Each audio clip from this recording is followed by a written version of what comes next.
Okay. Welcome, everybody. Thank you so much for coming out on this Friday night. I'm sure there are a lot of competing opportunities for this Friday, but I really appreciate you being here to hear more about the Constitution. I'm going to try to stick to the time schedule. I think of it as kind of 40, 10, 40, so 40 minutes, 10-minute break, 40 more, and try to end 90 minutes from now. I try to be respectful of your all time. So the goal of the short course, as Roger says, is to give you a deeper understanding, kind of both of the big picture of the Constitution. What's the big picture? What does it mean? But also lots of important details. There's a lot packed into the short document.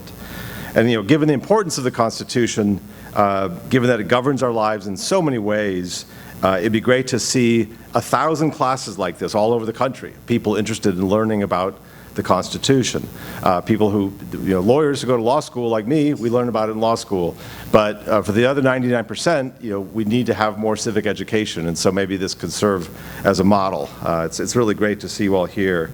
I'm very excited to be here and have this opportunity. I've been teaching at Georgetown for 25 years more, for two reasons. One, I love the Constitution. I think it's endlessly fascinating, exciting. There's so much of the Constitution that is involved in our daily lives. And second, I just think the country is better off the more Americans know their Constitution.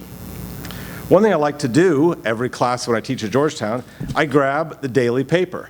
And I tell the students that, look, the more you know the Constitution, the more you can read the paper, the more you can follow the news, the more you can understand the news, and the more you know the more you know about the Constitution, the more you know about America.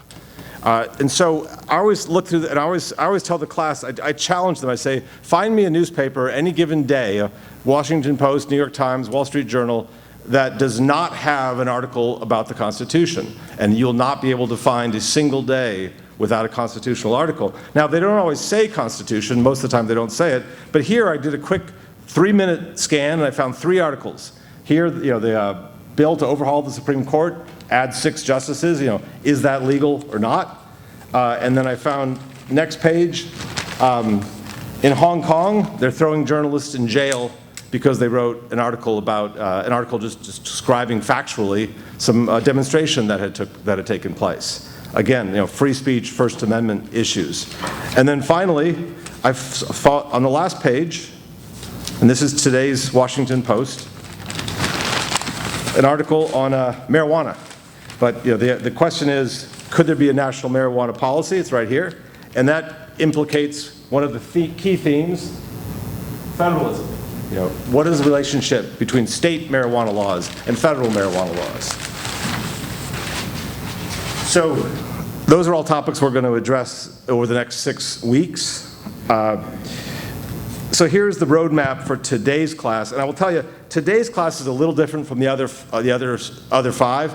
Today's class is a little more big picture, a little more theoretical, and then the other 5 are going to be more focused on specific parts of the Constitution and specific cases.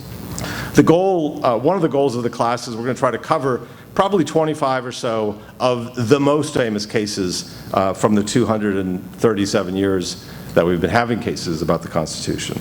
So we're going to, next 5 classes, more on cases. This class, the roadmap is to kind of give some history and some context for the Constitution. If we have enough time at the end, we're going to try to cover 1 or 2 of the big foundational cases, Marbury v. Madison and Martin v. Hunter's lessee.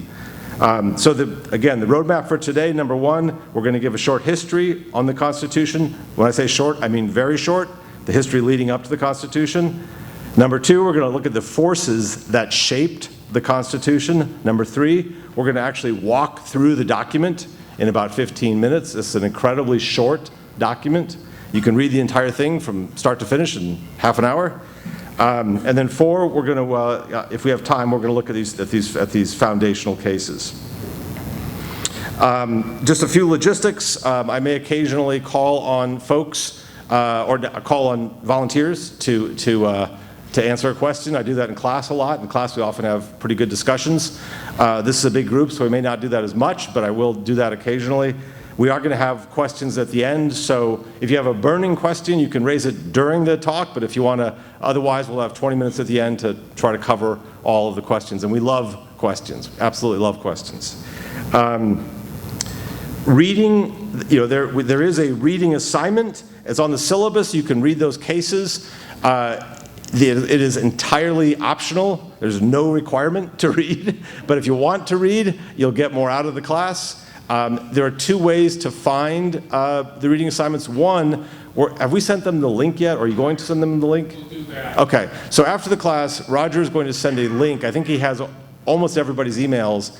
And we have, through the good graces of Georgetown and Harvard Law, they have a link for civic education, a link to casebooks, which otherwise cost a lot of money to access. So we have a free link to these casebooks, and you can read the cases there. Or nowadays, you can really just Google pretty much any case, and you'll find them online. Benefit of the casebook, they are edited down versions. Most of what you find online is the entire text, which are often very long. Okay, and so again, the reading is entirely optional, but if you want to read the cases before the class, that always helps. So before we turn to history, I want to ask a question, and look for volunteers. What is the purpose of the Constitution? What is the purpose of the Constitution? Yes? Define the structure of our governance. That's a pretty good answer. Define the structure of our governance. That's a pretty good answer. So so let me talk a little more about this question. That really hits a lot of it. There's a little more there, and the best place to find the answer is the preamble to the Constitution. So the preamble, which is extremely short, I like to think of it as having three parts. The first part, it identifies 5 specific goals of the Constitution. 2 of them are safety, right? The first thing we need is law and order and safety. We need to be safe in our country, and we need to be safe from foreign attack. If you don't have that, you don't have anything, right? So you got to have safety. So the first 2 things the preamble says are, ensure domestic tranquility and provide for the common defense. So we need to have then 3 more things, 3 things to make life better, quality of life things. Provide for the general welfare, which, making everybody, bridges, schools, healthcare, everything to make our lives better. Establish justice. We all care about fairness and fair outcomes and fair opportunities. And then provide the blessings of liberty. Freedom is central to the Constitution. Freedom is central to the American idea. We live in the land of the free. And so after those 5 specific goals, then the preamble kind of nicely sums up those goals. It says you could sum up those goals by saying we want to form a more perfect union. We want to form a more perfect union. So those are the overarching goals, to form a more perfect union, and there are 5 specific goals. But then, so that's the question of why. Why do we have the Constitution? Those are the goals of the Constitution. But there's also the question of who. Who drafted? Where does the Constitution come from? Anybody? Where does the Constitution come from?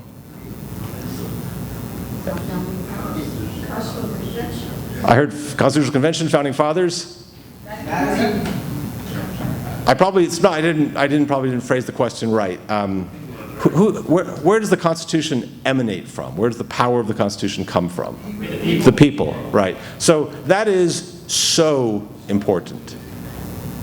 It is so important. The Founding Fathers, if you read the Federalist Papers, they were fixated on this idea. And this idea came from, one of the things, I'll talk when we get to the forces that shape the Constitution, we'll talk about some of the European philosophers that happily wrote their works in the 100 years before our Constitution.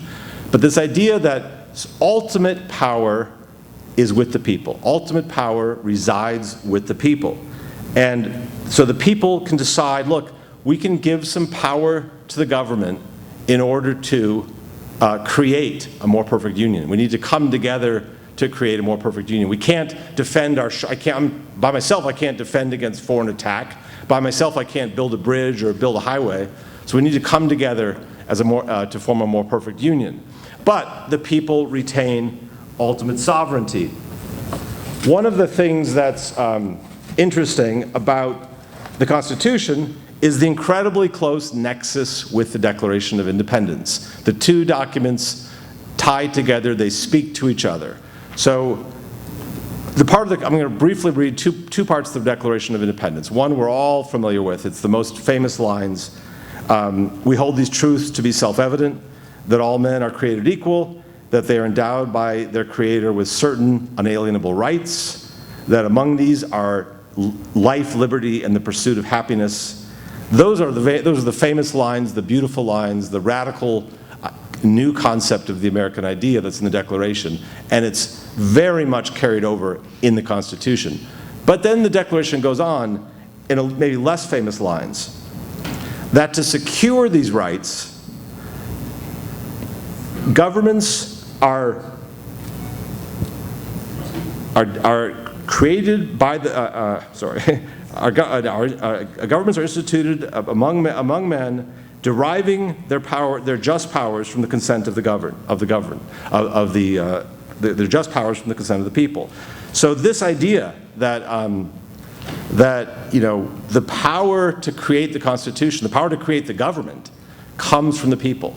And then the final thing the Declaration says that is indeed radical, but it's right in the what the Declaration says, but it's right in the Declaration, is that, so this is the goal of the government. The people give up some power to allow the government to be created, because at the end of the day, we'll give up some power because it'll make our lives better.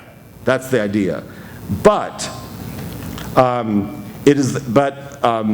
when the government becomes destructive of these ends, it is the right of the people to amend or abolish it and to institute a new government. So this idea of revolution, of course, 1776, we're right in the middle of the revolution, but this idea of revolution is baked right into our Declaration of Independence. It's an interesting thing because our country's been around for 245, almost 250 years since the Declaration of Independence, 237 since the Constitution was signed. We think of ourselves as incredibly stable, and in fact, this Constitution is incredibly stable. It's the oldest written Constitution in the world, with a little footnote for maybe San Marino. But other than that, it's the oldest written Constitution in the world. Incredibly stable document. And the country's incredibly stable. But yet, in the Declaration itself, it says if the government is not serving the ends of the people have the right to overthrow the government. So really interesting that this idea of revolution is built in to the Declaration. So that's a little bit about the connection between the Declaration and the Constitution.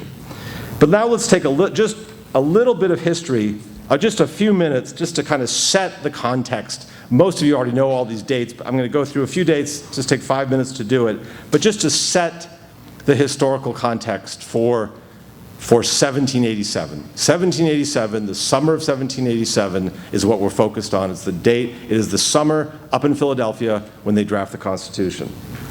But let's go back to 1607. That's as good a date to start as any, the founding of Jamestown. It's important because it's an English colony. We become English colonies. And the Constitution borrows very heavily from English law and English tradition, going back to the Magna Carta. 1619, the first slaves are imported into the colonies. Slaves and slavery will become an incredibly important, critical, impossible issue for the nation that they will struggle with for 250 years, and finally ending in the Civil War. But when slaves arrive here in 1619, it slowly becomes one of the central issues in our republic. 1676, Bacon's Rebellion. This was kind of a sign of things to come. The colonists in Virginia were unhappy with Governor Berkeley. They said, "You're not doing your job." And so there was a bit of a revolution by the colonists, rebelling against the governor for not doing his job, not protecting them against Native Americans, not providing appropriate help for farms, etc. But just a sign of things to come, colonial unhappiness with the royal governor. 1754 to 1763, the French and Indian War, also known as the 7 Years' War. This war was fought by the British and the French. Ultimately, Britain won, but it was incredibly expensive and it saddled Britain with a lot of debt. A young officer takes the world stage at that time. George Washington is appointed and fights for the British as a young officer. 1770, the Boston Massacre, 5 people are killed. 1773, the Boston Tea Party. 1774, the Intolerable Acts. These acts were passed as a reprisal for the Boston Tea Party, and the colony of Massachusetts was put under tight control, and most of their freedoms were taken away. 1775, the shot heard round the world at Lexington and Concord. 1776, we declare independence from Britain. 1781, the Battle of Yorktown ends the Revolutionary War after a very long and deadly struggle. 1781, the Articles of Confederation, which is our first constitution, are ratified. 1781, they are ratified. So that's our first constitution. The subject of this class is our second constitution, but the first constitution is ratified in 1781. 1786, Shays' Rebellion up in Massachusetts. Again, some farmers who were saddled with debt felt like the government wasn't meeting their needs, and they trashed some courthouses and did some other things. But the key lesson from the Shays' Rebellion in 1786, while we were operating under the Articles of Confederation, was that the central government was not really able to handle the problem. They eventually did, but it took them a long time. The impression of most people was they should have been able to deal with this small rebellion fairly quickly, but because the central government under the Articles was so weak, it was a real problem to deal with this rebellion. 1787, in Philadelphia, the summer of 1787, the Constitutional Convention. 1788, the Constitution is ratified by the 9th state. 1789, the Bill of Rights is added to the Constitution. 1791, to the present time, incredible stability of the Constitution. After the Bill of Rights, we've only added 17 amendments, and 2 of those were to ban alcohol and then allow it. So those don't count. So there are really only 15 amendments. Okay, so that is a really quick tour of history. So we're leading up to Philadelphia. We're leading up to the summer of 1787 in Philadelphia. And we want to think of what were the forces that were acting upon James Madison, Alexander Hamilton, George Washington, Governor Morris. What were they thinking of? What were the forces? And here are some of the forces that were in their minds. Well, the first force acting upon them were the lessons of the Revolution. They'd fought people don't realize how deadly and difficult the Revolutionary War was. On a per capita basis, we lost more men died in the Revolution, more men and women died in the Revolution than almost any other war. So it was a very deadly and difficult war. The lessons from that revolution: no distant government, certainly no monarch, no king. We had to limit central power, and we had to adhere to the principles of the Declaration of Independence that I just read to you. So those are some of the lessons of the American Revolution, strongly felt. And of course, General Washington was presiding over the convention, so these were really important lessons. Second factor, the failure of the Articles of Confederation.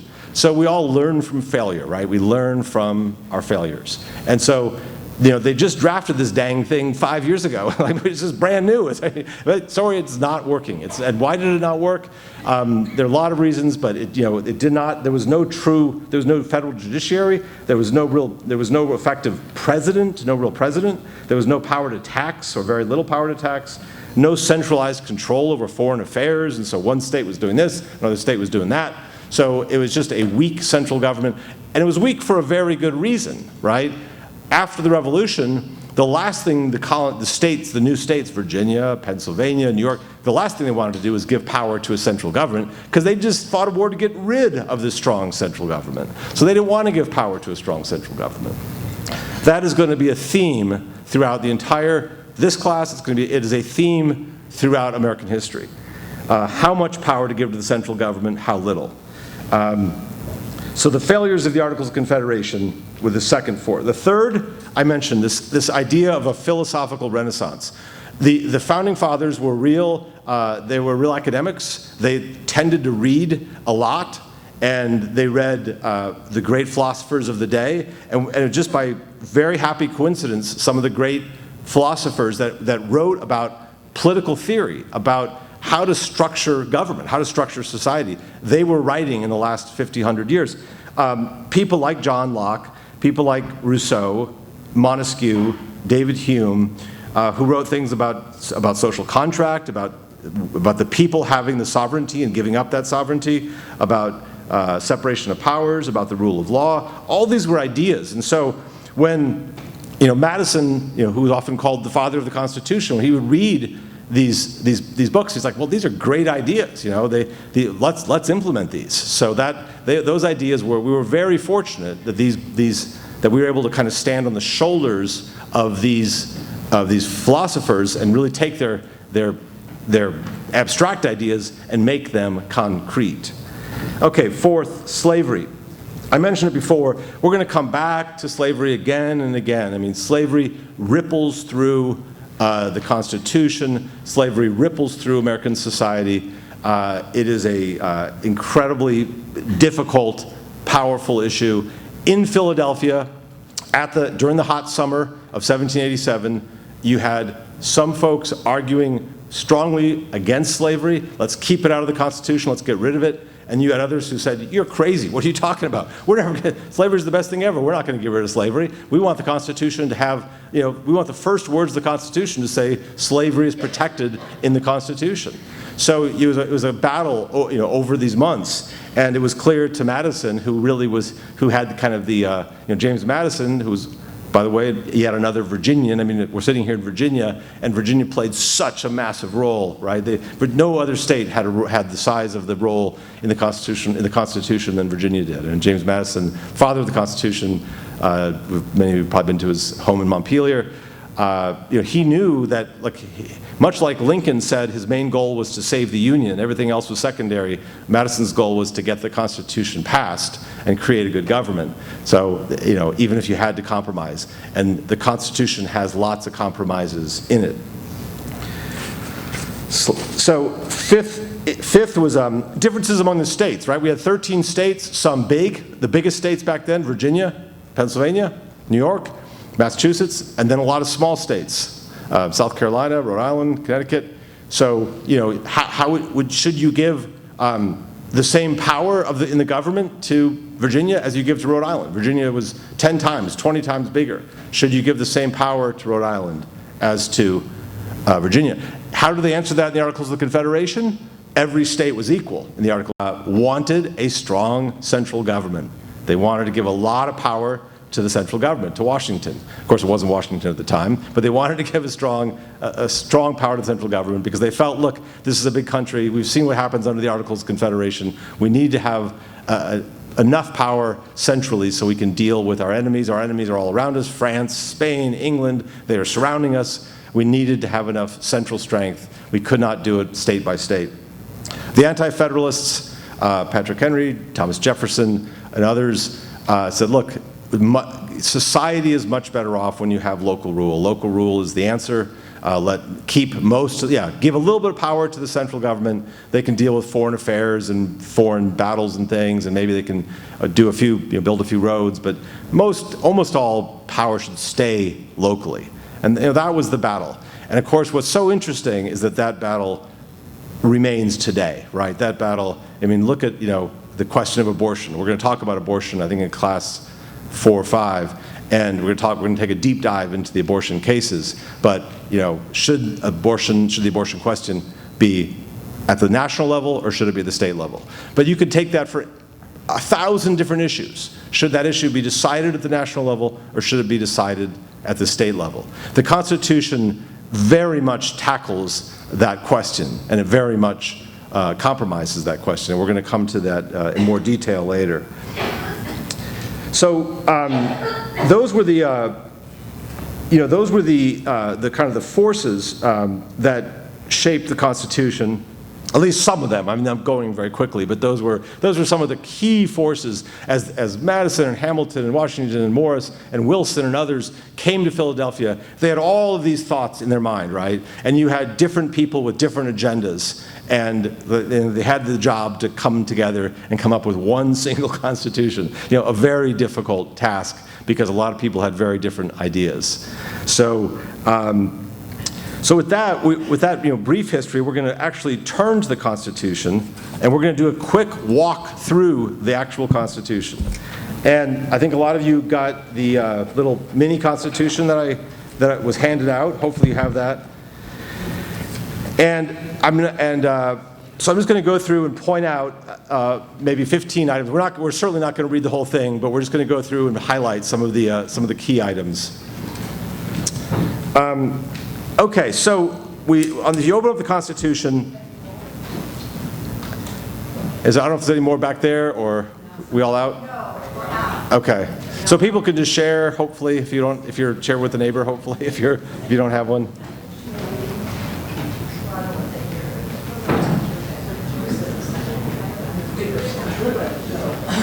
Okay. So when you open the Constitution, the first thing you see is the preamble. We already talked about the preamble that describes the purpose, but even more important, it's the who. It's the we the people are creating the Constitution. But then the first thing to point out is on Article 1, Section 3, we have the infamous 3/5 clause right off the bat. So right off the bat in the Constitution, we deal with the issue of slavery. And again, as I mentioned, we're going to come back to slavery because it was almost one of the key problems, or in some people's minds, the key problem facing the nation. And of course, one of the great debates as you look through the Constitution, and it's a very hot debate in academia right now, but is the Constitution a pro-slavery document, or is the Constitution an anti-slavery document? And there are strong arguments on both sides of the issue. But Article 1, Clause 3, the 3/5 compromise. So Southern states said, look, we're not going to let our slaves vote, but we want to count them for two purposes, for representatives in Congress, and we want to count them for the electors who elect the president. And the northern states, the anti-slavery states said, no, we're not going to let you, they can't vote, we're not going to let you count them. And and I'm oversimplifying, but the slave states said, okay, well, then we ain't signing the damn Constitution, So it came down to that kind of fight, and you had to kind of come up with a compromise. It was like this crazy compromise of 3/5. Obviously, it was better than giving 5/5 to the southern states. Northern states would have preferred 0/5. But 3/5 was the compromise. So they could count 3/5 of slaves, but they could not. But the slaves obviously could not vote. What that did, what was the effect of that? The real world effect? It gave political power to the southern states. It gave political power because they got more representatives and more electoral votes because they got to count 3/5 of their slaves, and that gave them more power in Congress, and it gave them more power to elect the president. Okay, next item, and I'm just going to go through. I've got about 15 items that I think are really interesting, most important to point out. Second one, if you look at Article 3 and then Article 4, Article 1, Section 3, Article 1, Section, let me start again. Article 1, Section 2, and Article 1, Section 3. Article 1, Section 2 is the House of Representatives, Article 1, Section 3 is the Senate.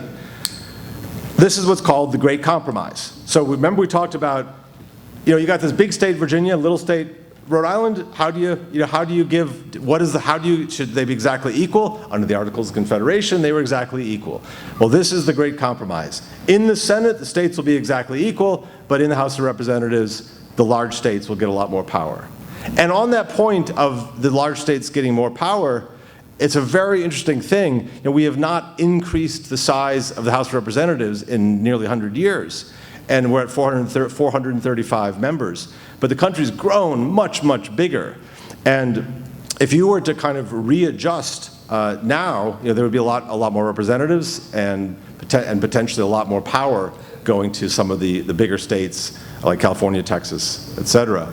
So there's a lot of agitation to increase, but one party will oppose it. Democrats might oppose it because they think it's going to increase Republican power or vice versa. So we've been stuck for a long time at 435. The Constitution does not say how many representatives you need. It says you can have no more than one per 30,000, but beyond that, it doesn't specify how many representatives. So that's another one of these interesting debates going on right now. Should we increase the number of representatives? The Constitution doesn't answer the question.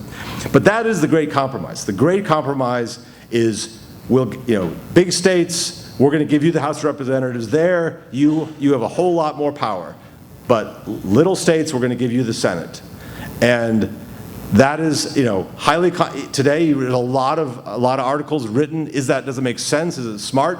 And of course we say the same thing in the Electoral College, right? In the Electoral College where we vote for our president, you have at least 3 electoral votes and 2 senators and a representative, whereas some states, California has a lot more. But if you did it, but even so, with Wyoming or Delaware, one of the very small states, they've got 3, which is great. It gives them far more power than they would have if you were doing it purely numerically.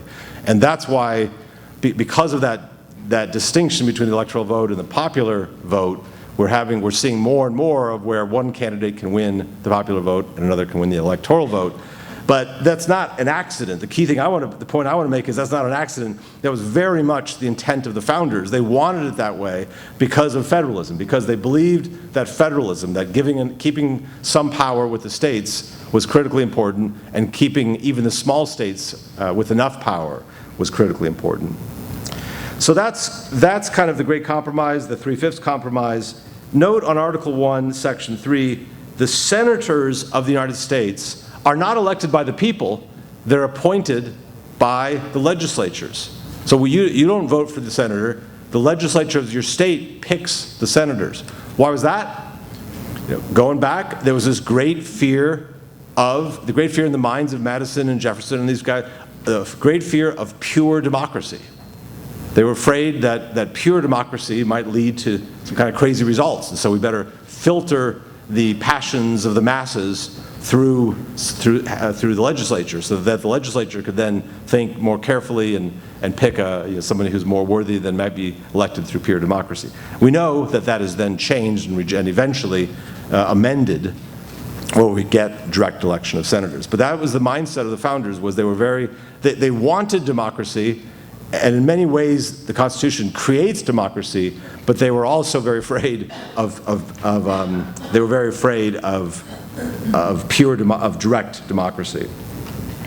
Okay, then you go to still in Article 1, and I should say, one of the things about the Constitution, it's the nice thing to keep in mind about just how to keep it in your memory is that Articles 1, 2, 3 are legislative, executive, judicial. So Article 1, legislative, 2, executive, 3, judicial. Very easy to keep those in mind. And 90% of the Constitution is Articles 1, 2, 3.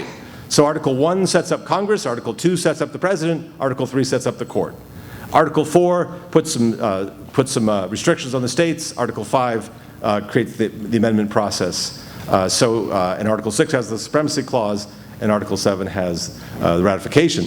But the first 3 articles, they're so nicely, it's like number 1, legislative, number 2, executive, number 3, judiciary. That is this federal power, this is this horizontal balance of power. And those are Article 1, Article 2, Article 3, and that is 90% of the Constitution, those 3 articles. So if you look at Article 1, and we are in Section 3, and we're in Clause 6, impeachment. Impeachment is just a great example. The House can impeach, the Senate tries the impeachment, but it's a great example of separation of powers and checks and balances. The founders were very focused on separation of powers and checks and balances. Why? They wanted to create a federal government that was strong enough, but not too strong. They were incredibly concerned that the federal government would turn into another King George III, a dictator, a tyrant, and they would lose their freedom. They'd lose the very thing they fought the Revolutionary War for. So they put in this Constitution all kinds of checks and balances, each branch balancing the other, checking the other, and impeachment is one of the key ones. Okay, next. Article 1, Section 8. Section 8 is very famous because Section 8 is the powers of Congress. Here it is a list of the powers of Congress.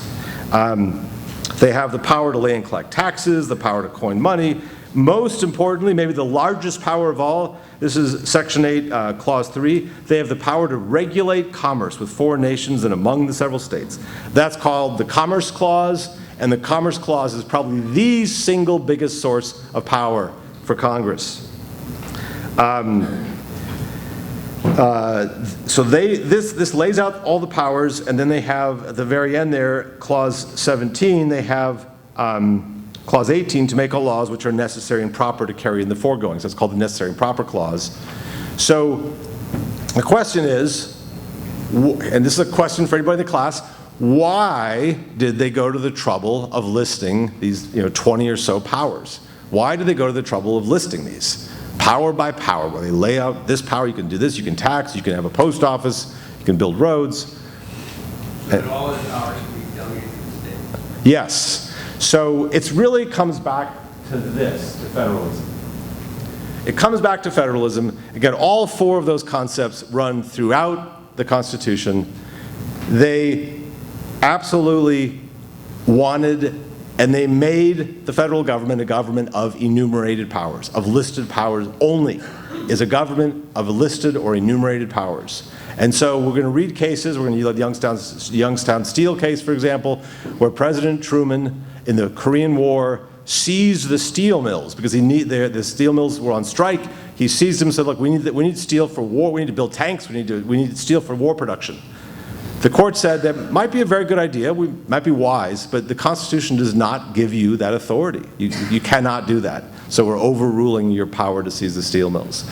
There are thousands of examples of the court saying, sorry Congress, or sorry President, it might be a neat idea, but what you did is beyond the power given to you by the Constitution. So that is, I often tell my class, that may be one of the most important things to take away from this course, is our federal government is a government of enumerated powers only. So anytime the president acts or Congress acts, you should always ask yourself, under what power are they acting?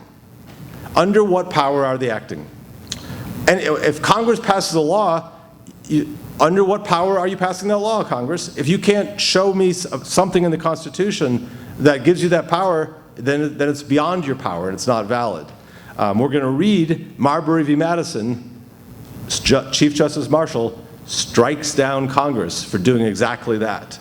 So, incredibly important concept. And then, in contrast, the state governments, they are the polar opposite of the federal government. And this goes to your point.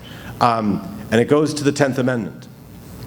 The states have plenary power, full power, to legislate on anything they want to legislate on that they think is a good idea for their people, right? They don't need to point to something in the Constitution. They can just legislate on anything they think is a good idea for their people.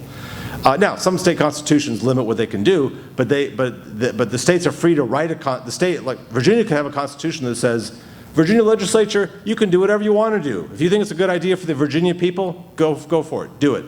But there's one thing Virginia can't do. And what is that? Change one of those 18 enumerated things and go against the 18 enumerated. Exactly. They cannot go against against federal law. They cannot go against federal treaties. They cannot go against the Constitution. Any state law that conflicts with it. So that's why the marijuana situation is so interesting, because a lot of states are regulating marijuana. The federal government actually has a marijuana law in the books. They don't enforce it. But if the federal government wanted to, they could have a federal marijuana law, and then the states would not be free, would lose their freedom to. Now, Roe v. Wade, great example, right? When Roe v. Wade was passed, the states lost their freedom to ban abortion prior to viability. When Dobbs came out, the states gained that, for better or for worse. And that's a good opportunity for me to remind you, I teach this class intensely non-politically and non-partisan. I try to be very careful about that. I don't take sides on issues. I'm just trying to kind of get out what the law is, what the Constitution says, and what the court has said about these things. But I try very hard to stay neutral on all these topics. Okay, so going back to the walk through the Constitution, we have all those powers.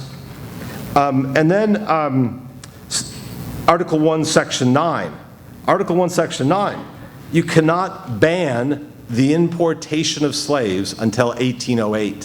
What a funny thing that is, right? I mean, it's a terrible thing, but why 1808, right? Well, it's a classic compromise, right? So the abolitionists, they wanted to be able to ban the importation of slaves right away. And the slave people said, we don't want you to ban it until forever, never. And so they compromised on a 20-year that you could not ban the importation of slaves until 1808. And in 1808, the importation of slaves was banned. But that was the importation of slaves. Slavery itself continued, of course, until the Civil War. Okay, Article 1, Section 9, Clause 8. This comes right out of the Revolution. There shall be no title of nobility shall be granted in the United States. Don't you just love that? We're not going to have a king. We're not going to have princes. We're not, some people must say, it's kind of fun to have the royal family and all the scandals and stuff, but no, we're not going to, this country, we fought a war, we're not going to have a king. Okay, Article 2, Section 1, probably the most, there are two clauses in Article 2 that are the most important, called the vesting clause and the take care clause. These are for the President of the United States. We vest him with executive authority, and then the President takes care that the laws are faithfully executed. The vesting clause is in Article 2, Section 1, and then the take care clause is in Article 2, Section 3. So those are probably the two most important powers of the President.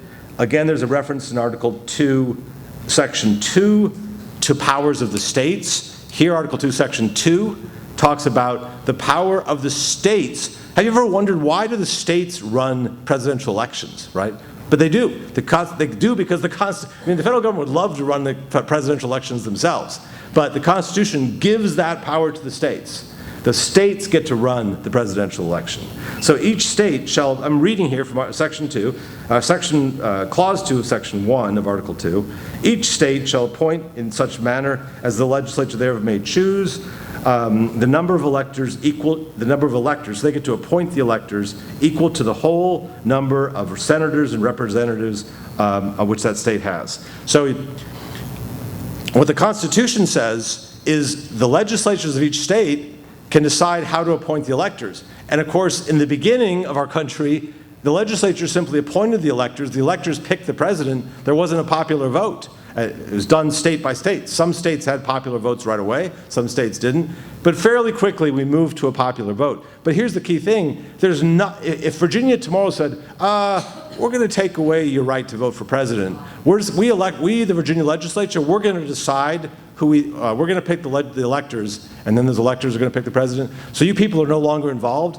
There's not a damn thing we could do about that, right? That would be right out of the Constitution. There's nothing that would ban that. Now, if Virginia had maybe there's another law that stopped them, a state law that would stop them, but the Constitution permits the state legislatures to decide how to pick their electors. So you might have read recently the story in Nebraska. Nebraska's thinking of maybe they do their electoral votes proportionally. 48 states do electoral votes winner take all, but Maine and Nebraska do them proportionally, and they're thinking of changing that. They have the right to change it because the Constitution gives them that right in Article 2, Section 2. Next point, Article 3. Simply note that is the judiciary. That's where I spend my world in the courts. I spend my life, I work at a big law firm, and so for me, Article 3 is very important. And we're going to read about Article 3 in Marbury v. Madison. The next Article 4, Section 2, Clause 3. This is the third reference to slavery. And what is this clause called? What's the common name for this clause? The Fugitive Slave Clause, right? The Fugitive Slave Clause. So this is probably the biggest win for the pro-slavery forces at the Constitution. Basically saying if a slave escapes to another state, you've got to return him. That was probably the biggest win. Another important point, you notice I pointed out 3 places, the 3/5 clause, the Importation of Slaves Clause, and the Fugitive Slaves Clause. Is the word slavery ever used in the Constitution? No, it is never used in the Constitution. That was a win for the anti-slavery. That was not coincidence. They fought very hard to not have the word slavery in the Constitution. Nor is there anything in the Constitution that says slavery is protected. When James Madison's notes on the Constitution came out, they were published after his death, he had this famous line called that there shall be no property in man. But the intent of the Constitution is that there'll be no property in man. And the Constitution has nothing in here that says, that slavery is protected or that the right to slavery is protected. It has the 3 clauses, which are victories for the pro-slavery forces, but there are victories for the anti-slavery forces. So it's a document, a mixed bag in that way. Let me do a couple more of these, and then we'll take our break. Okay, so then going to the Supremacy Clause on Article 6 is the Supremacy Clause, which we talked about that earlier. States can do whatever the hell they want with their legislation for the betterment of the people, except the Supremacy Clause says on Article 6 that the Constitution and laws and treaties made pursuant to the Constitution are supreme over state law. So that is just a straight, logical point. State law gives way to federal law. State law gives way to the Constitution. Yep. All right, so I'll blow it very quick. So in Texas, when they put up those barricades at the river, right? Right. That was violating a treaty and a border between Mexico and the United States, right? And that's why it's... Right. If you could frame it up as the state violating federal law or federal treaty, then it would be struck down. And it got more complicated. I don't want to get bogged down in that, but that's the principle. If you can show that a state law, and this happens all the time, it's very common, because somebody attacks a state law because that state law, when Roe v. Wade was in effect, one of the most common things, a state would pass a law saying, oh, you got a 48-hour waiting period to get an abortion or whatever. You would attack that law because it violated the Constitution. So again, you can attack any state law by saying it violates, that it's contrary to, inconsistent with federal law or the Constitution. All right. Why don't we take our break now, and then we come back and finish this up, and then do a little bit with Marbury v. Madison. So 5 or 10 minutes. After that, we'll take questions. So that's the roadmap for the rest of the class. So we left off with the Supremacy Clause and the Ratification Clause, Article 7. It was ratified eventually by all 13 states, but in 1788 it got the 9th ratification, so it took effect in 1788, 236 years ago. Immediately, the Bill of Rights was added. Why wasn't the the Bill of Rights, we all know, it's famous, First Amendment, freedom of speech, freedom of press, due process rights, ban on cruel and unusual punishment, the right to, all the great individual rights we have. Why wasn't that in the original Constitution, you ask? And a lot of people asked that. So one of the big complaints when they were debating whether to ratify the Constitution was they said, look, it doesn't have our individual rights set out. Like the Declaration of Independence sets out these rights, but the Constitution should as well. The answer that Madison gave was it doesn't need to. Because there was never any suggestion that the federal government could ever take any of these rights away. And as the Declaration says, these rights are inalienable. You can't take them away. So that we don't need to address this in the Constitution. Most people were like, James, it doesn't give us much comfort. We want to see these rights written down in black and white. We want them concrete. And so he quickly said, all right, fine. In order to get the Constitution ratified, we will add the Bill of Rights. So the Bill of Rights was added very, very quickly. These are all famous. We're going to go through a lot of these in the later classes. Amendment 9 and 10 are interesting. Amendment 9 echoes the Declaration of Independence, this idea of inherent rights that you're born with. Amendment 9 says, even though we're listing some rights, there may be other rights as well that are out there that are fundamental. And then the 10th Amendment says that powers not given to the federal, not expressly given to the federal government are retained by the states or by the people. And that's probably, the 10th Amendment's a good time to point to this diagram. So I love, when I teach my class at Georgetown, I always use this diagram in every class because it just has the horizontal balance of power, the federal balance of power, legislative, executive, judicial, and then it has the vertical balance of power between the states. So between the states and the federal government. So this is the vertical balance and the horizontal balance. And then the people are off here to the side. And because I said, in a way, we agree, as the Declaration says, we agree, we don't have to do this, but we agree to put ourselves under the states and under the federal government and be under their control because we believe that'll give us better lives, a more perfect union if we do that. But we also are on top of the federal government. We can amend the Constitution, right? The Congress and the President can't amend the Constitution. The Supreme Court can't amend the Constitution. Only the people can amend the Constitution. So the people we agree voluntarily to put ourselves under the direction, under the laws of the state and federal government, but we also retain power on top of them. So the people are both below and above. And so many cases that we deal with, including even the presidential immunity case, which we're going to talk about, the very recent presidential immunity case, deals a lot with this issue of separation of powers and the vertical balance between the states and the federal government. Okay, and then just a few more amendments, and then we'll finish up the walkthrough. Of course, finally, slavery continues until the Civil War. I won't talk about the Civil War here. I'm sure many of you are experts on the war. We're sitting in Hillsboro, very close to the center of many, many Civil War events and battles. The burnt mill, many of you know about, just a mile or two away, that was burnt during the Civil War. But it was only as a result of the Civil War that the slavery came to an end. We have what are called the Civil War Amendments. 13, 14, 15 are the Civil War Amendments. Article 13, Amendment number 13, in very incredibly brief language, neither slavery nor involuntary servitude except for punishment shall exist within the United States. I mean, can you imagine that? After 250 years, slavery shall not exist in the United States. It's so short, it's so powerful. After 250 years of struggle, after the Civil War, after 700,000 deaths, we have this one sentence that says slavery shall not exist in the United States. That's the 13th Amendment. The 14th Amendment we're going to talk a lot more about in later classes, but the 14th Amendment fundamentally shifts federalism. The 14th Amendment is really a shift of power from the states to the federal government. The federal government becomes seen more as the protector of individual rights. Then the 15th Amendment, giving the right to vote, the right of citizens to vote, shall not be denied based on race. So that is an increase in liberty, an increase in democracy.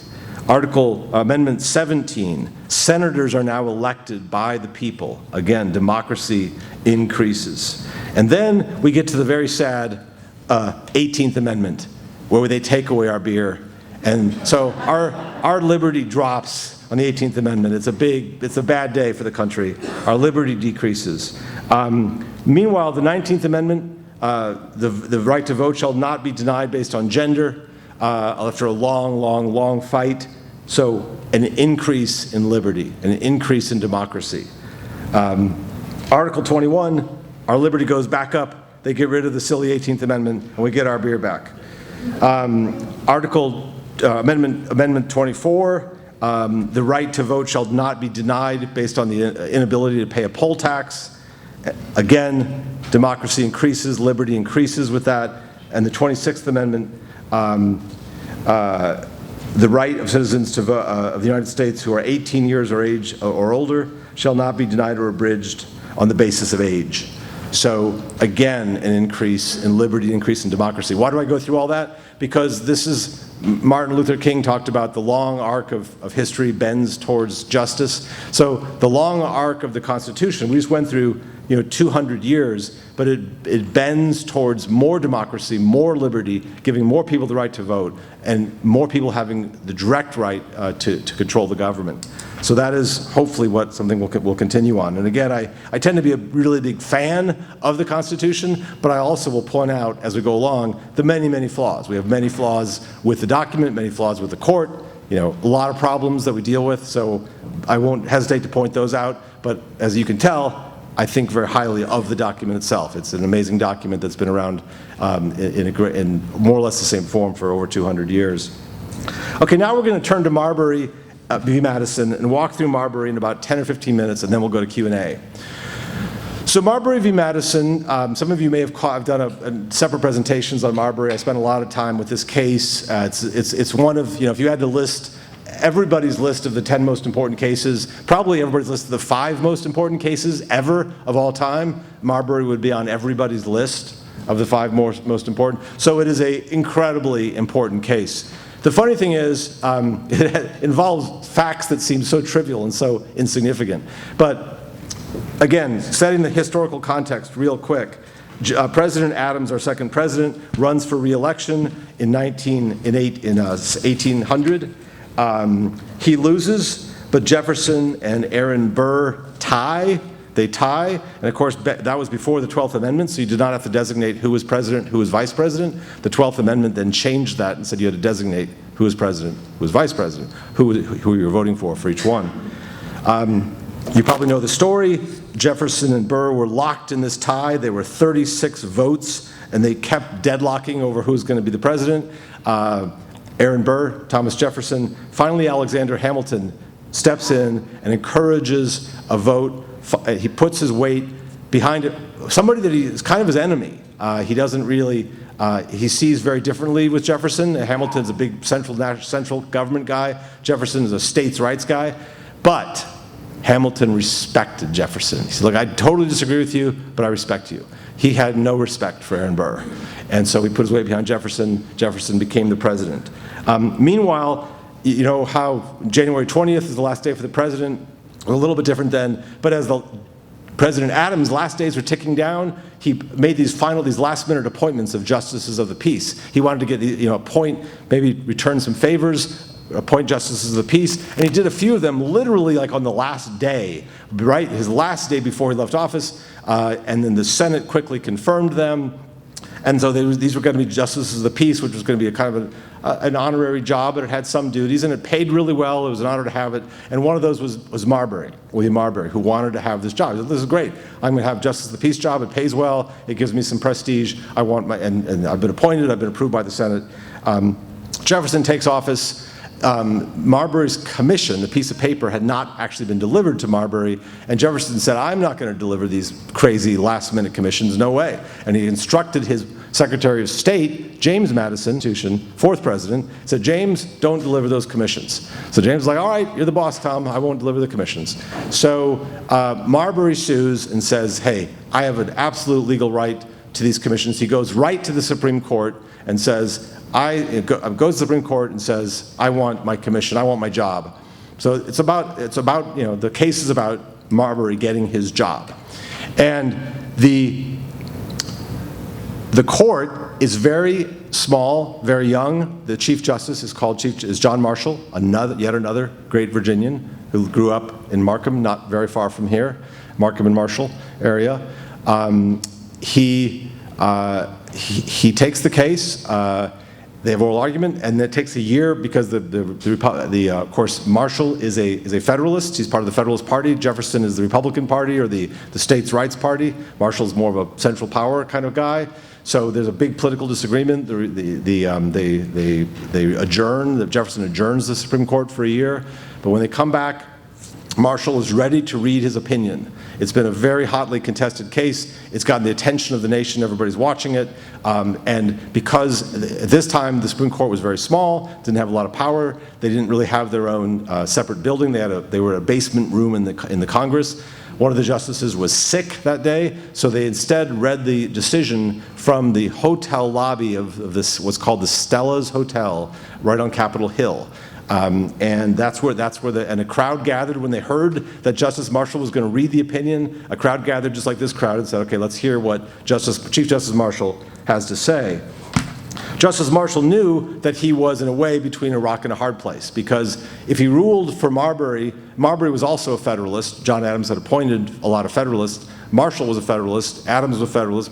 If he ruled for his favorite guy, everybody would say, okay, well, it's just political. He's just ruling for his favorite political friend. And if he ruled for Jefferson, because Jefferson did not want to give him the commission. Then he looked like he was kowtowing to the president. He was afraid of the president. He would just take orders from the president, and it would make the Supreme Court look very weak. At this time, the Supreme Court was very weak. It had done almost nothing. Nobody thought much, cared much about the Supreme Court. They said, oh, it's just a small appendage of government, doesn't really have much power. So, but I was kind of curious to see, everybody came to see what Justice Marshall would say. So he reads the opinion. And it has 6 parts. Part 1, he goes through and he says, the first question, does Marbury have a legal right to this commission? And he goes through and he says, was he appointed by the president? Yes. Was he approved by the Senate? Yes. Was the signature of the president affixed to the commission? Yes. Was the Great Seal of the Secretary of State affixed to the commission? Yes. Well, all those things have happened. That's the test. It's been satisfied. Marbury wins round 1. He gets his commission.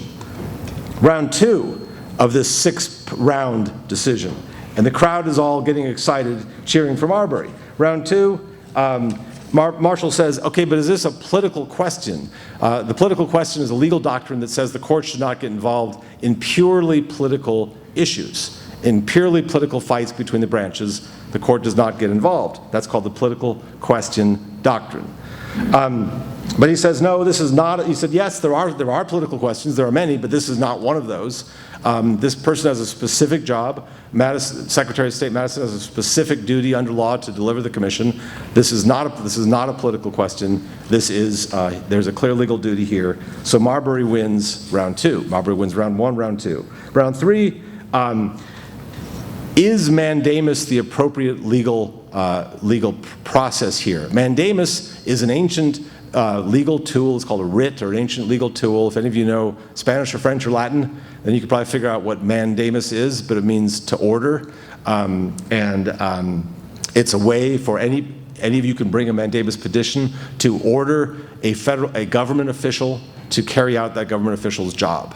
And so Justice Marshall says, look, I don't want to intermeddle in the affairs of Jefferson and Madison, and he has all this great kind of obsequious language saying, oh, I would never dare to tell Jefferson or Marsh or Madison or what to do, but this is not, this is a perfect case for mandamus.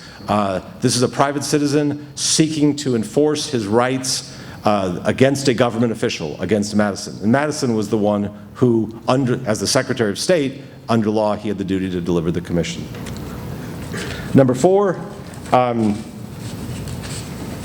can the mandamus order issue from this court? Can the Supreme Court, as opposed to other courts, right? There's the Supreme Court, we have all these courts, different courts, lower courts, we have appellate courts, and we have the Supreme Court.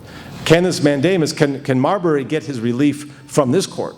And so this is question 4. So Marbury has won round 1, Marbury's won round 2, he's won round 3. And Marshall breaks up question 4 into A and B. He says part A of 4, the law says that he can bring his mandamus petition right in the Supreme Court. And sure enough, here's this law. It was called the Judiciary Act of 1798, and it says, yep, sure enough, that's what the law says. Marbury can go right to the Supreme Court with his mandamus petition. So Marbury wins round 4A too. And then it happens. Then Marshall surprises everybody. Nobody expects what's going to happen next. Then Marshall dares to ask, he says, wait a second, is this, yeah, the law gives him the right to bring this petition, but is that law, there's something fishy about that law. Let me get my Constitution and read my Constitution. And he says, oh, wait a second, the Constitution only gives original jurisdiction. So original jurisdiction means you can go directly to the Supreme Court. It only gives original jurisdiction for a small number of cases. And this case ain't one of those cases.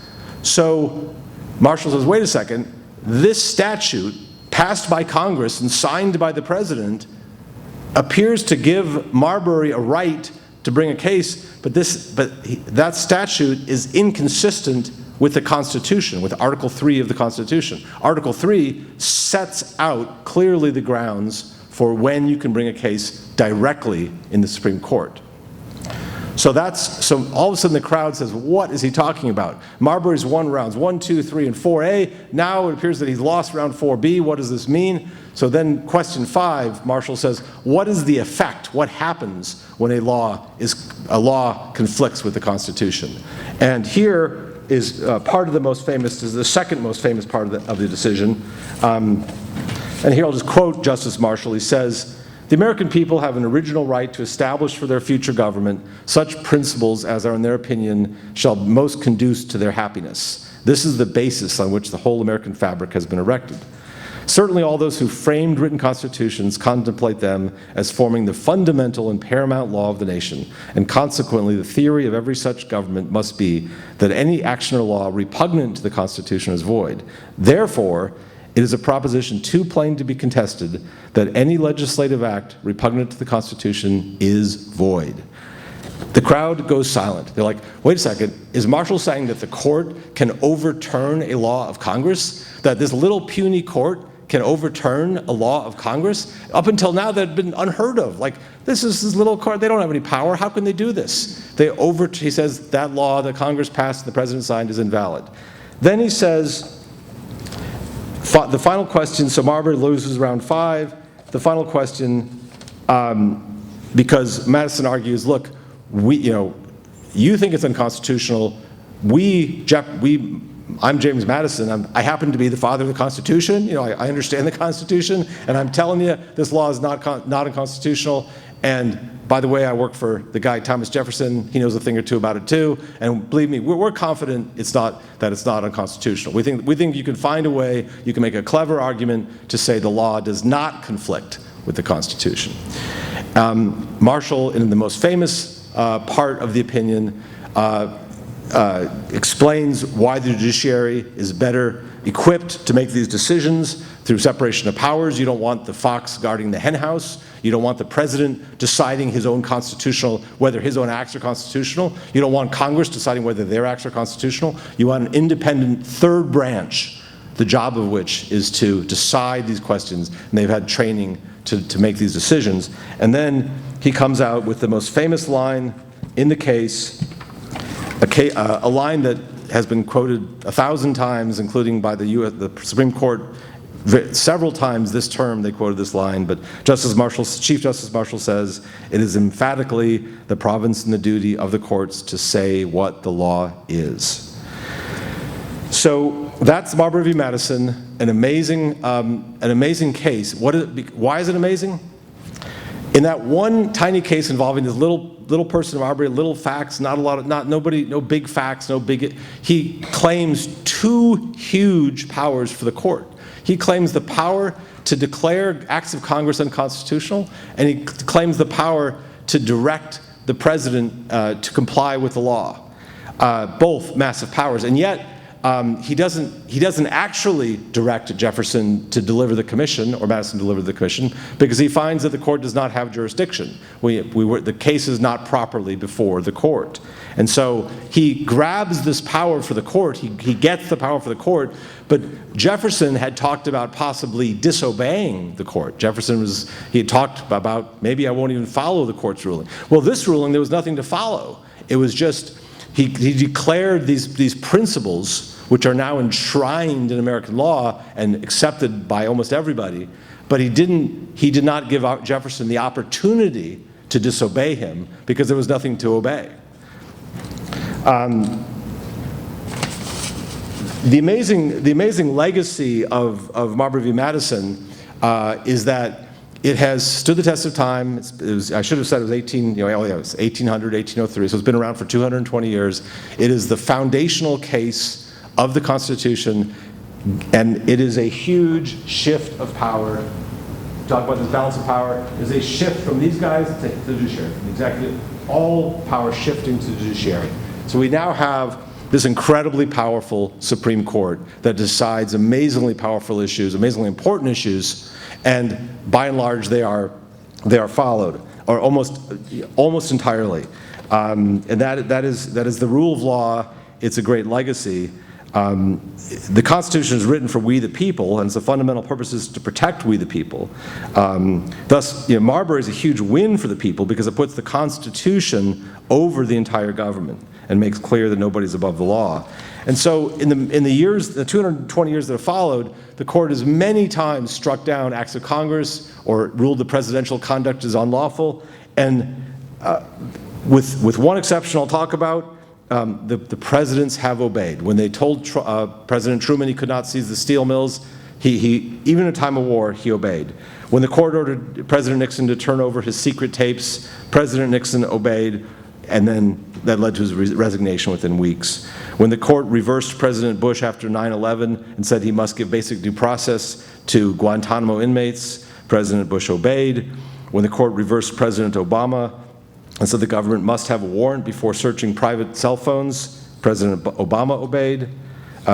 When the courts ruled against President Trump on the question of a citizenship question on the census, banning that question, President Trump obeyed. And recently, when the court ruled against President Biden on the vaccine mandate or on student loans, President Biden obeyed. And that is the legacy of Marbury v. Madison, that the Congress and the President, they may not like it, but they follow what the court says. The one exception, and I don't mean this in any way partisan, but the attack on the Capitol on January 6th, how that ties into Marbury v. Madison is you had a president not obeying the courts. That is, the Supreme Court hadn't ruled, but a number of courts, more than 40, had said the election, that the election was valid, there were no irregularities. The president refused to accept those holdings of the court. And that, to me, was the biggest danger, is that, you know, if we ever have a situation where the president does not obey the courts, you know, that's a path to real trouble. But with that one exception, it is remarkable, people take it for granted, but a remarkable feature of our country that Congress and the president often strongly disagree with what the court says, but they follow it. That's the rule of law. So with that, we'll take questions. Back there. Going back to one of the first things you said about how the Constitution echoed the Declaration of Independence, saying that the people were giving power to the government, but could take it away. And people sometimes cite Jefferson saying that the tree of liberty needs to be nourished with the blood of patriots, and that people have the right to overthrow the government. And then there's the insurrection. As all this unfolded, how is that those two things balanced as a practical matter? Yeah, I mean, I like to, the revolution idea is really interesting because it's in the Declaration of Independence, and of course the Declaration of Independence was written during our revolution. But revolutions by nature are extra legal, right? You can't legalize revolutions. They're by nature, they are beyond the law. So, once you're, and of course, it should be an absolute last resort because it can involve violence, and violence in war is horrible. So, but yes, there's no law on revolutions. It's just because they're by nature beyond the law. But it's fascinating that the Declaration of Independence has that language in it. Yes, go ahead. What are the checks and balances on the Supreme Court? Yeah, so it's a great question. One is of course the Constitution itself, and so if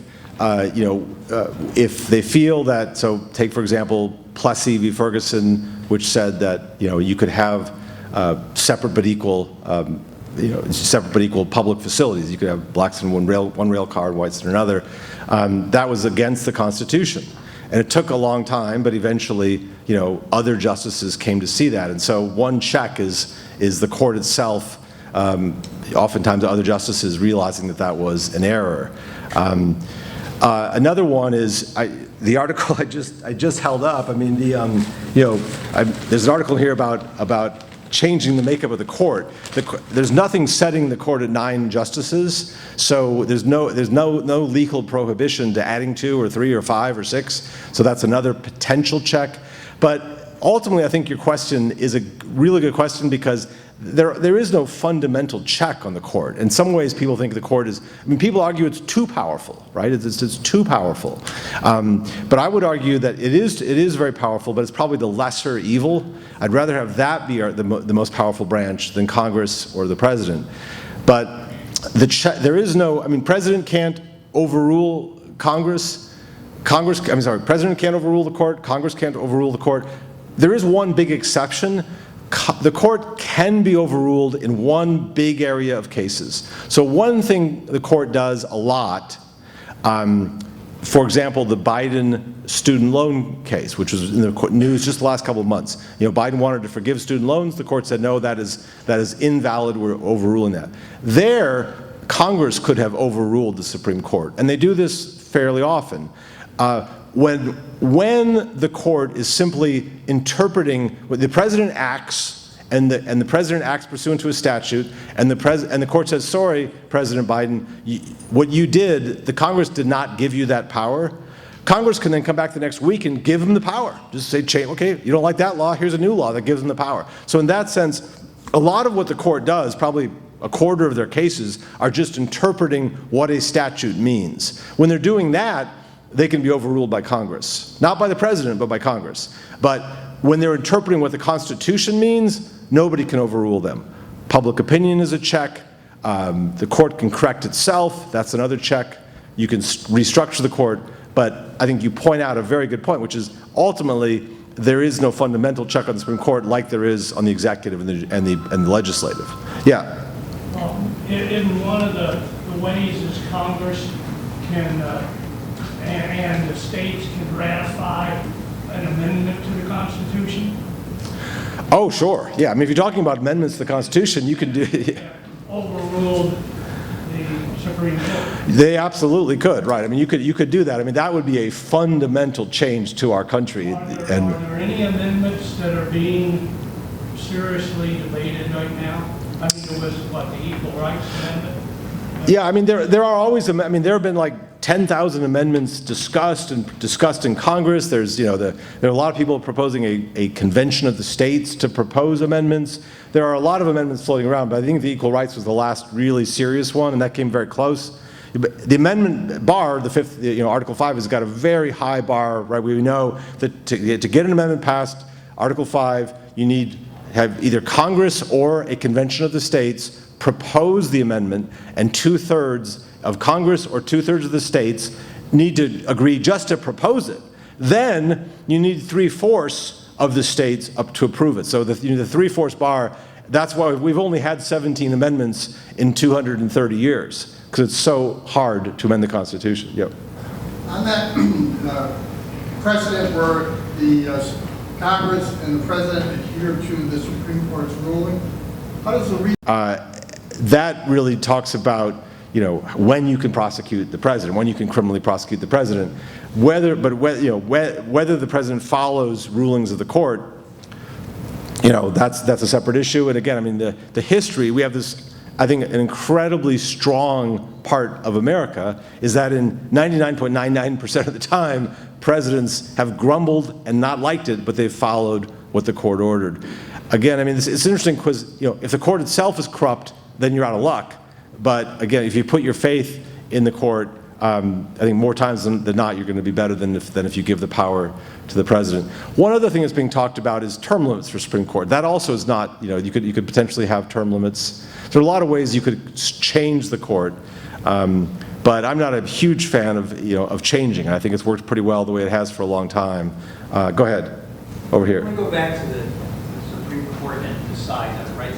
So I guess back during the New Deal FDR administration, right, he looked at changing the size of the Supreme Court because the Supreme Court, I guess, ruled that some of those New Deal things were unconstitutional, I suppose, or illegal. He could not, let's say, he could not do that. There wasn't law providing to establish all those different three-letter things, right? So he looked at that. So what does it actually take? What would be the process? Is it a unilateral thing on the president? I just we're going to add more. Can he act unilaterally? Does he need Congress to get involved in that? What are the switches that have to happen that can change that number? Yeah, I mean, so it's just a simple law. The Congress could pass, and the president would sign like any other law. They can't change anything in Article 3. Everything set forth in Article 3 is the Constitution's, right? So, the hierarchy is the Constitution is first, federal law is second, state law is third. So the Congress can't change Article 3, but Article 3 would allow a bigger court, for example. Article 3 wouldn't stop you from having a bigger court. So it's just a law passed by Congress and signed by the president. And the Roosevelt story was exactly right. Roosevelt got so mad at the Supreme Court during the Depression, during the New Deal, they kept overturning his initiatives, his laws to get the country going again, get him out of the Depression. And you've heard of the phrase, the switch in time that saved 9. That was, he was ready to kind of try to ram through in Congress, and he would have needed Congress to do it, but he could have rammed through Congress a plan to add 5 or 6 more justices and replace those who had gotten to a certain age. And then one of the justices at the last minute decided to switch his vote and to uphold one of Roosevelt's New Deal programs. And so when Roosevelt saw that, he said, okay, well, the switches happened, the changes happened. I'm no longer going to tinker with the 9. The 9 are safe. So it was the switch in time that saved 9. But we're going to talk about that more 2 weeks from now. We're going to talk next week's power of the president, and then 2 weeks from now is power of Congress. So when we talk about power of Congress, we're going to go back into what happened to Roosevelt, because the court was striking down all these programs, saying that they were beyond the power of Congress. Yes, back here. Were the original first Constitution, the Articles of Confederation, were they written to be temporary? No, that was what was funny, is they were not, but they fairly quickly came to be seen as a failure. And there was a convention the year before in Annapolis, Maryland, to talk about what to do about this new Constitution that wasn't working very well. And then the Philadelphia Convention, was intended to simply amend and edit and change the articles. Instead, they just threw them out completely and started from scratch and built an entirely new document. Any more? Yes. In today's paper, I was reading the indictment against the New York mayor, and the terms of the indictment read very similarly to the terms of the accusations against Clarence Thomas. And one of these people seems to be facing 40 years in jail. And the other one is happily staying on the Supreme Court and deciding how to change our laws. How did that happen? Yeah, I mean, there's been a lot of allegations against Justice Thomas about conduct that it would be unethical or even illegal, but at least unethical. And there is a big movement to get an ethics code in place for the Supreme Court. I don't know why. If I were me, I would not resist that. They seem to be resisting that, but yeah, no, I mean, it's very important that, and I think they're very, very private, but from what I have heard, there's been a lot of harsh words among the justices over what Clarence Thomas, over some of his conduct. So I think he's heard some unhappiness from the other justices but yeah, I mean, the key is to get an ethics code in that would lay out when you can take a gift or not, when you can take a trip paid for by somebody, etc., that kind of thing. The entire government operates under an ethics code, but not. I completely agree. I mean, I think a lot of people agree with you that there should be an ethics code. And I think that the Supreme Court, if they were smart, they would just say fine, we'll be under the same code as everybody else. I don't know why they're resisting that. Yeah, go ahead here. So if there is such a code, who's going to rule in the Supreme Court? Good question. Yeah, I guess in the initial, like anything else, it would start out in the lower courts, so they might just respect that. I think you had your... Yes, sir. Going back to the question about the Articles of Confederation, was the makeup of the signers of that similar to that third convention? And therefore, was it a group that changed their mind, or was it a new group that had different ideas? There was some overlap, but I think it was mostly new blood, mostly new people. There was some overlap. But I think even if you had changed your mind, nothing wrong with changing your mind, right? You saw okay, we tried this. And again, when the articles were signed, the Revolutionary War was very fresh. And the lesson of the Revolutionary War is we do not want a strong central government. We want to keep all power very local. And so maybe one more question and then or no more questions. Oh, sorry, I didn't see back here. The last question, go ahead. Seems like there's one founding father that's not spoken of, on the level of Jefferson and Washington and Hamilton, and that's George Mason. Can you say a word of that again? Sure. I mean, yet another great Virginian, right? So there were so many. I mean, this state is so filled, so tied to the Constitution. Again, a leading anti-federalist who was tied to, had shared a lot of views with Jefferson in terms of wanting to keep power local, very not a supporter of the Constitution. His views were a republic is best when it's small and when it's local, and he was very suspicious. He said, yeah, definitely we need a Bill of Rights, but that's not enough to, it's just too dangerous. His monument in D.C.